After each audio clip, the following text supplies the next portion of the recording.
CIET NCERT द्वारा प्रस्तुत है कला पर आधारित कक्षा 3 की हिंदी की ध्वनि पाठ्य पुस्तक बांसुरी। अध्याय 2 पृष्ठ 12 कला एवं पेड़ पौधे। हम अपने आसपास विभिन्न प्रकार के पेड़ पौधे देखते हैं।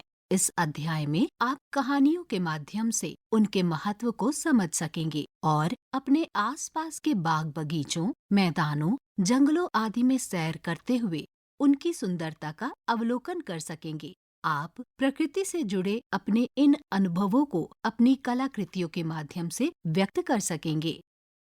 आप प्रकृति में दिखाई देने वाली अलग अलग प्रकार की सुंदर रेखाओं, आकृतियों, रंगों एवं स्वरूपों अर्थात पैटर्न का अवलोकन करेंगे और इन्हें कपड़ों तथा विभिन्न प्रकार की कलाकृतियों में पाए जाने वाले प्रारूप से जोड़ सकेंगे।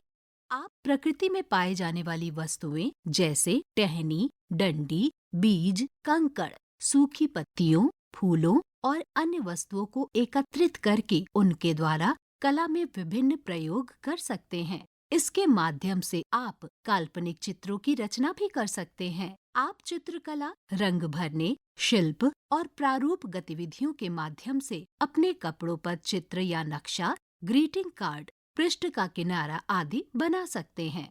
पृष्ठ में ऊपर की तरफ दाईं ओर कलाकृतियों के चित्र दिए गए हैं।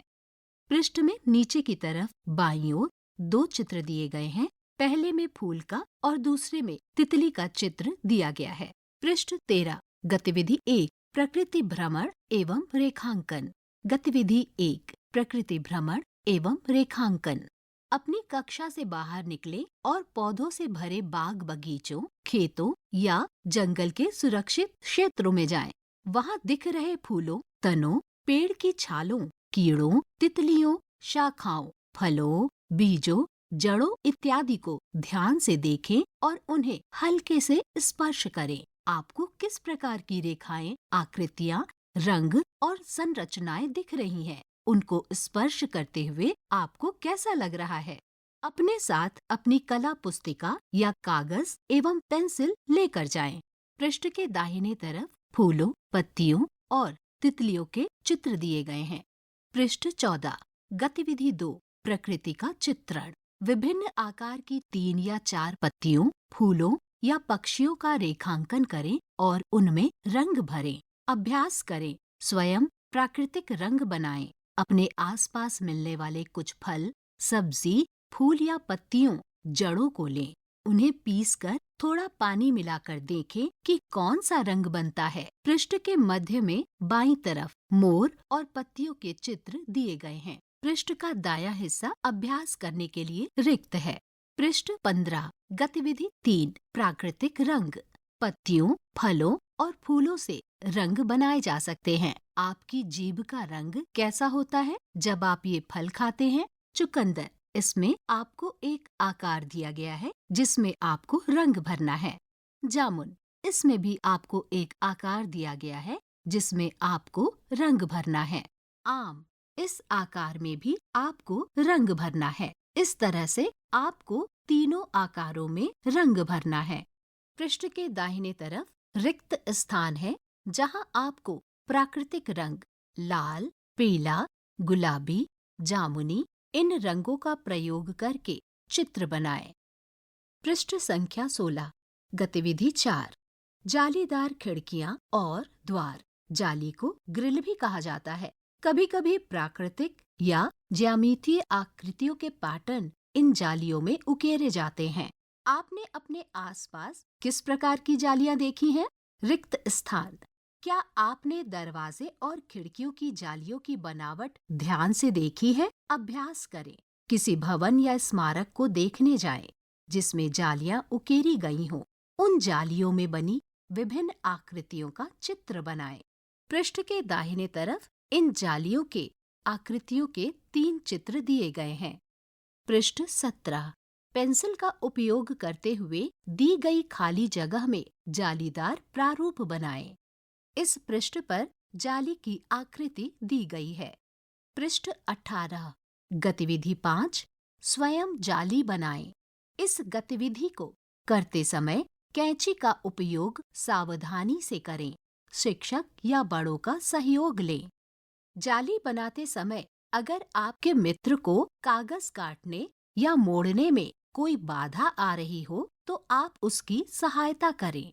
चरण 1, एक पुराना समाचार पत्र लें और उसे एक के बाद एक विपरीत दिशा में मोड़ते जाएं। चरण 2, उस पर 2 या 3 अलग अलग प्रकार की पत्तियों के आकार बनाएं। चरण 3, मोड़े गए कागज को पत्ती का आकार देते हुए काटिए। चरण 4, मोड़े गए कागज को खोलें, स्वयं बनाई गई जाली को देखें और उसमें रंग भरें। अब अपनी बनाई गई जाली का उपयोग स्टेंसिल के रूप में करते हुए एक प्रारूप तैयार करें, उसमें रंग भरें। उदाहरण के लिए एक चित्र दिया गया है। पृष्ठ के मध्य में गतिविधि के प्रत्येक चरण का चित्र दिया गया है। पृष्ठ 19, गतिविधि 6, चित्रों में कहानियाँ। क्या आप पेड़ों या पौधों की कोई कहानी जानते हैं? ऐसी एक कहानी का चित्र बनाएं और उसमें रंग भरें। शिक्षक संकेत: सभी बच्चों को पेड़, पौधों, जानवरों आदि की कहानियां सुनाने के लिए प्रेरित करें। पृष्ठ के बाईं तरफ मध्य में एक घर है, पेड़ पौधे हैं और कुछ मनुष्य हैं। पृष्ठ में नीचे की तरफ बाईं ओर एक पेड़ है और पेड़ के नीचे एक गाय बैठी है। पृष्ठ में दाहिनी तरफ चित्रकारी के लिए रिक्त स्थान दिया गया है। पृष्ठ 20, वस्त्रों, कपड़ों, चित्रों और घर की अन्य वस्तुओं में पौधों के प्रारूप ढूंढें। इन्हें दिए गए स्थान में बनाइए। पृष्ठ में नीचे की तरफ बाईं ओर 2 मधुबनी चित्रकला के चित्र दिए गए हैं। पृष्ठ में दाहिनी तरफ चित्रकारी के लिए रिक्त स्थान दिया गया है। पृष्ठ 21, गतिविधि 7, पौधों के आकारों के प्रारूप बनाएं। सामग्री लें: सादा कागज, चार्ट पेपर, पुराने कपड़े, पुराने समाचार पत्र, रंगीन कागज, धागा, प्राकृतिक वस्तुएं जैसे बीज, फूल, भूमि पर गिरी पत्तियां या पंखुड़ियां और गोंद। पौधों से फूल और ताजी पत्तियां ना तोड़ें। अपने शिक्षक एवं सहपाठियों के साथ अपने विचार एवं चुनी हुई सामग्रियों पर चर्चा करें। आप अभिनंदन पत्र या कागज पर किनारा बना सकते हैं। पृष्ठ में नीचे की तरफ बाईं ओर एक चित्र दिया गया है जिसमें पौधों के आकारों के प्रारूप बनाए गए हैं। पृष्ठ में दाहिनी तरफ रिक्त स्थान दिया गया है। अध्याय 2 यहाँ समाप्त होता है। अभी आप सुन रहे थे कक्षा 3 की ध्वनि पाठ्य पुस्तक बांसुरी। वाचन स्वर प्रीति मिश्रा, ध्वन्यांकन वीरेंद्र रावत, निर्माण सहयोग मोहम्मद शमीम खान, निर्देशन तथा निर्माण विमलेश चौधरी तथा प्रस्तुति CIET NCERT नई दिल्ली, भारत।